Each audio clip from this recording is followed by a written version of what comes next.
मीराच्या बोलण्यात किती प्रामाणिकपणा होता.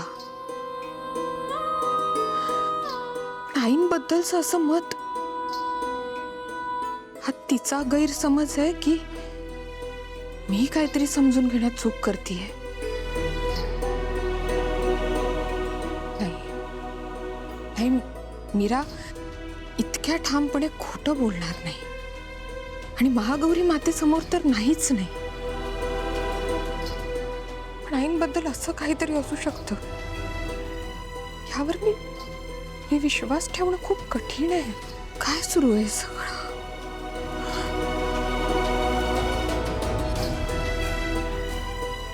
मी इतक्या वर्षात जे पाहिलं ते खरंय?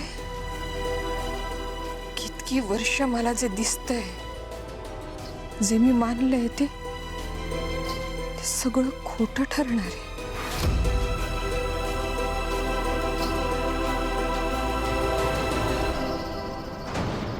ही इथे अशी का उभी आहे? आईंना मी खरंच दिसत असेल का?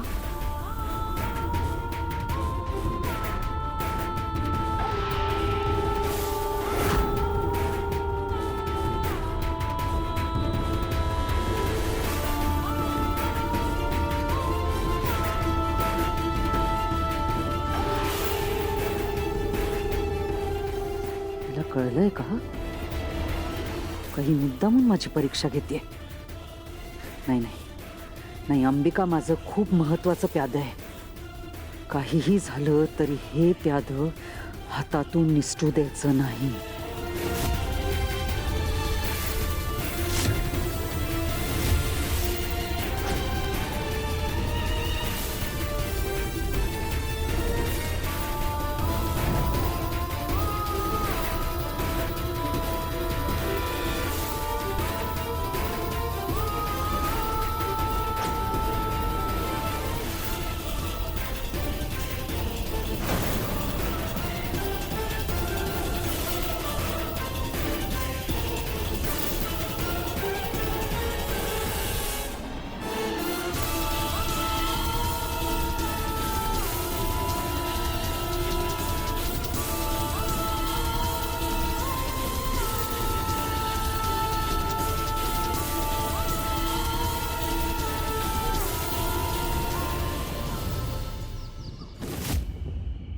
सोडणार ना मी, बदला घेणार आहे ह्या गोष्टीचा, आधीच सांगून ठेवतोय. अजित बाळा, फार हुशार काय मारू नकोस. मंजिरी वहिनी म्हणजे कोणी साधी सुधी बाई नाहीये. हो ना.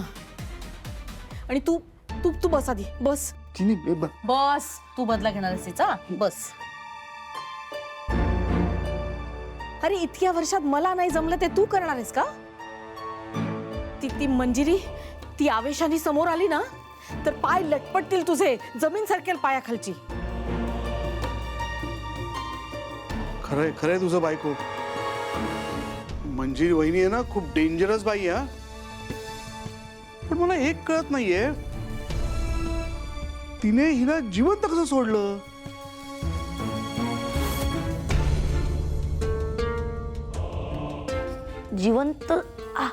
जिवंत सोडलं म्हणजे? नाही म्हणजे मारायचं नव्हतं तर गळा कशाला दाबायचा ना?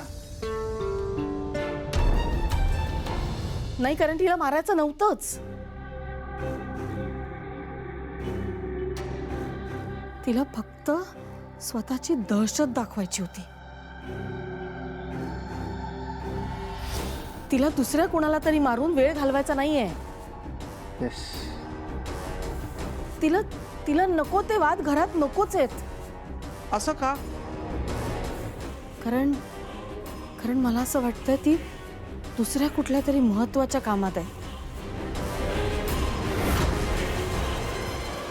Yes yes, you are right.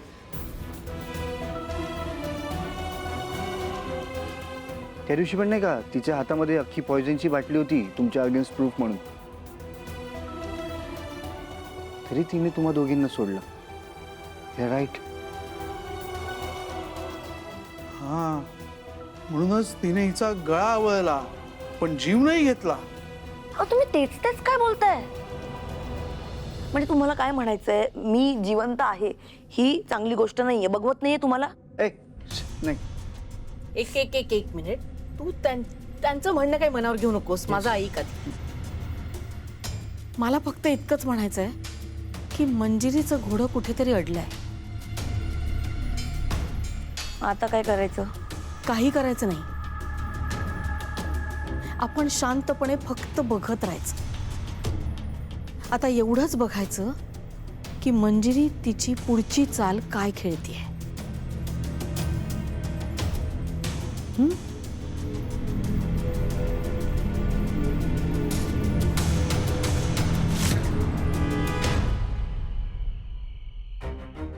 बाबा सगळं करून झालंय. आता मला ह्यातनं ना फक्त एकच उपाय दिसतोय. काय? मायाला या घरातनं बाहेर काढणं. माया आल्यापासून या घरात सगळे प्रॉब्लेम्स क्रिएट झालेत बाबा. तीच नसेल ना हे सगळे प्रॉब्लेम्स ना आपोआप सॉल्व्ह होतील. अथर्वा, उपाय नाही झाला, ही पळवाट झाली. बाबा पळवाट कशी झाली? अथर्व, आणि बाबा माझा याकडे बघण्याचा दृष्टिकोन वेगळा आहे. मी माझ्या फॅमिलीची सेफ्टी बघतोय आणि जोवर माया घरात आहे ना तोवर कोणीच सेफ नाही आहे. स्पेशली मीरा, वेदा आणि अनन्या. मी तरी काय सांगू तुला. खरं तर मीच इतका स्वतः द्विधा मनस्थितीत अडकलोय ना सध्या. बाबा असं का बोलताय तुम्ही? कारण मला तसं वाटतंय अथर्व. सगळेजण मला कणखर समजतात, पण आज स्वतःच्याच घरात मी हतबल झालोय.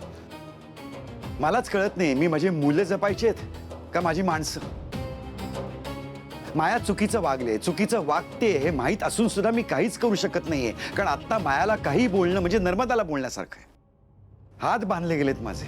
नर्मदा आता ज्या पद्धतीनं घरात वागते त्याच पद्धतीनं जर का ती बाहेर जाऊन वागली तर काय घडेल याची कल्पनाही करवत नाही मला. माझीच बहीण आहे, लहान धाकटी बहीण आहे सख्खी, पण पण आता मलाच तिची भीती वाटायला लागलेली आहे. बाबा मला ना तुमची दुविधा कळतीये, पण आपल्याला काहीतरी करावंच लागेल. काहीतरी निर्णय घ्यावा लागेल. बाबा माझ्याकडून तुमची आईची ही अवस्था बघवत नाहीये. एकतर आई काही बोलत नाहीये.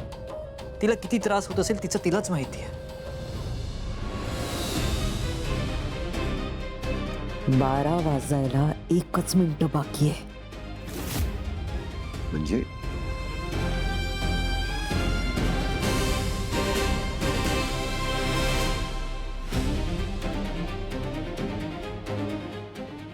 आई